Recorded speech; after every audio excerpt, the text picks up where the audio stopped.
We have been making wine in this place for more than 3 decades. We know what it is. We know why we're doing it. I am our winemaker. This has been my work here for more than 20 years. This is what I have been educated to do, raised to do by my father before me. I cannot remember a time before I knew what I would do. I would make the finest wine I could from the ground where I live. My name is Luca Paschina. This is where the story starts of why we're here. Why is this table being set? To nourish the people who will sit here. Why is it being set with such care? Because we know our nourishment is a gift. Why do we care for this nourishment to be beautiful? Because that is the truth of what it is. Wine is a living, breathing proof of that truth. My task is to make it well. To me, this is an act of giving thanks.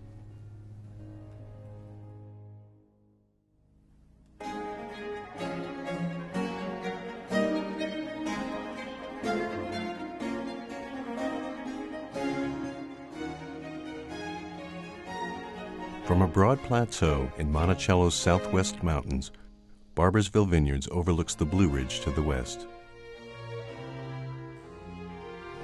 Spread across 1,000 acres of rolling land, the estate cultivates 150 acres of vines on the historic property of Governor James Barbour. Planted in 1976 by Gianni Zonin and his wife Silvana, Barboursville Vineyards has come to define the viticultural region envisioned by Thomas Jefferson 2 centuries ago.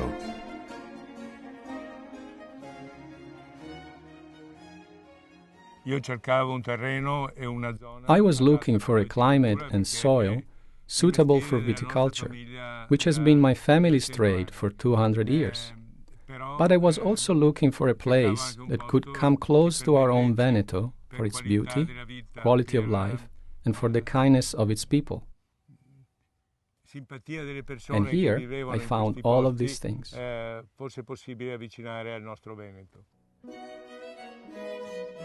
Virginians had sought to produce wine since settlers arrived in Jamestown 400 years ago.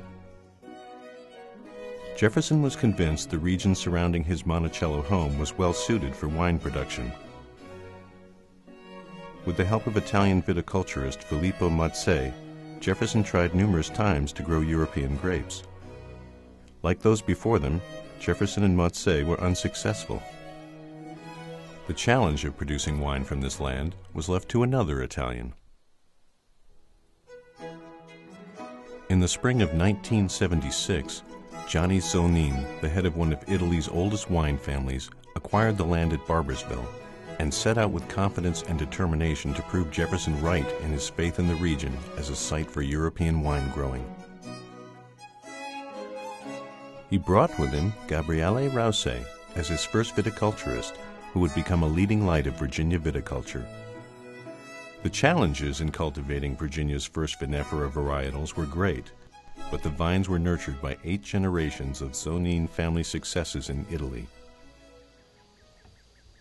For much of the first 2 decades, the estate was systematically planted and replanted as the nuances of Barboursville's soil and microclimates were discovered. Each passing year widened the base of knowledge. By 1990, the estate was revealing its true likes and dislikes.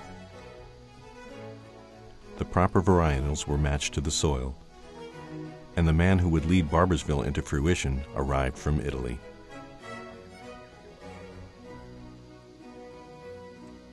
I was really captured by the beauty of the region and the landscapes and the richness of how everything really grows here.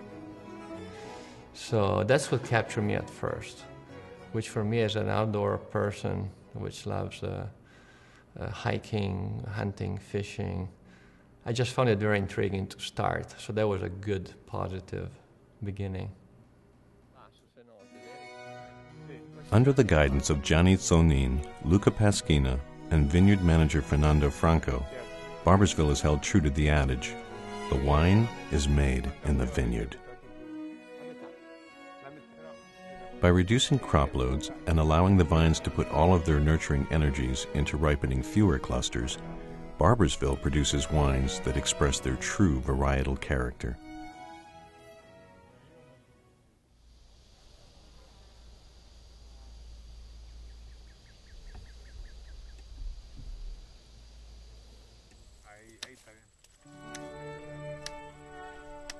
The wine is only a reflection of the grapes. If we have beautiful grapes like this, the wine has got to be beautiful too. This is Nebbiolo grapes, which is one of the varieties that we are very proud of producing here in Barboursville. I love the way that the light, is on this side. It shows that ruby, beautiful color, and then the dark on the back, which is so typical of Nebbiolo. When you have a glass of Nebbiolo, this is the color that shows on the glass, and this is just a beautiful example. It gets me to appreciate what I do. See this, it's almost like a miracle. It's a magic of nature.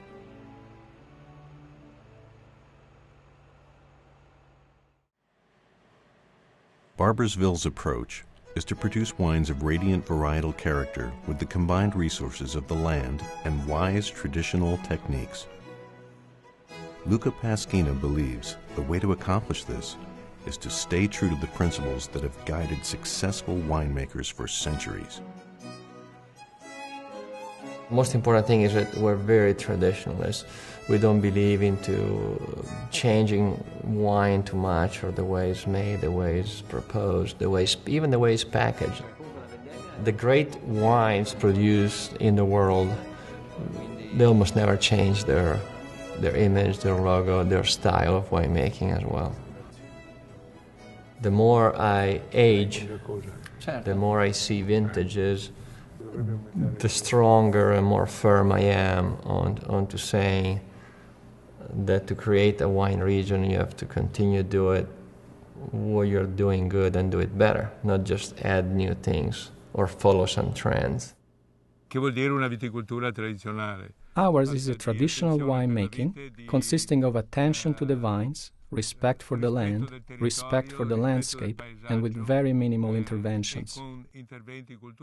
The only intervention is that of preventing any diseases to the vines, because exceptional wine production requires healthy grapes. Per produrre un ottimo vino bisogna avere l'uva sana. The wine-growing traditions of the Zonin family date from the same years as the construction of the Barboursville estate. The property was owned by James Barbour, who served as governor of Virginia and later as Secretary of War under President John Quincy Adams. It was his friend and neighbor, Thomas Jefferson, who designed the magnificent home Barbour and his descendants lived in, which was destroyed by fire on Christmas Day, 1884.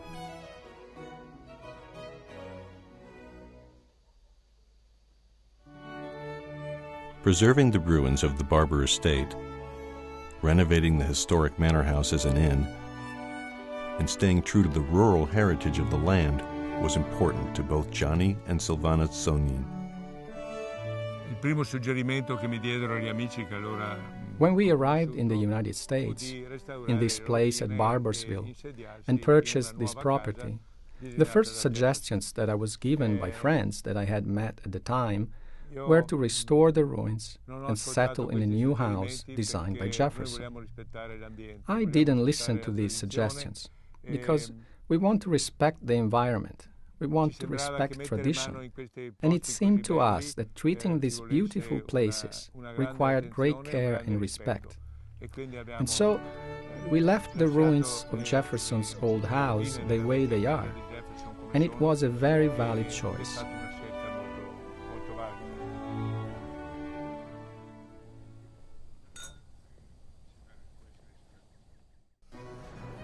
As the vineyard began to draw visitors from far and wide, the estate gave birth to a restaurant named for the architect so admired by Thomas Jefferson. Palladio, Northern Italian in inspiration, speaks naturally for the culinary beauty of the same culture which inspires wine growing at Barboursville. Chef Melissa Close Hart and sommelier Alessandro Medici have directed Palladio since 2000, sustaining time-honored values of dining and service and presenting the wines of the estate at their best.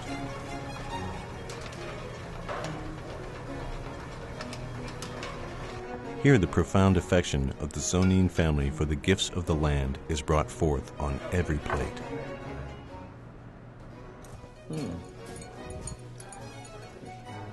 This is a new dish I was thinking about putting on the menu.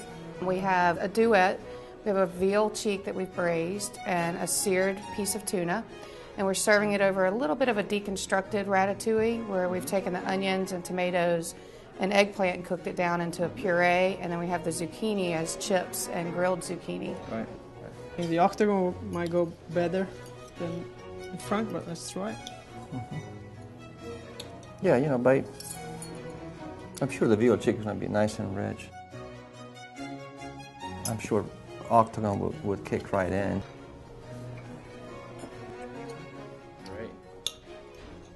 It's a Nice dish. Very nice.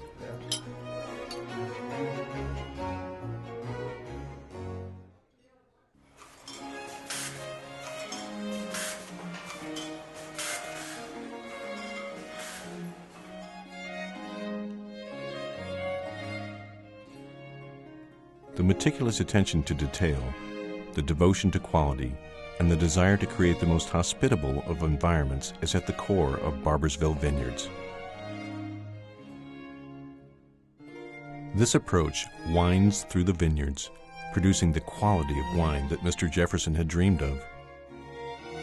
It is a commitment which culminates in the Octagon Blend, one of the foremost offerings from North America.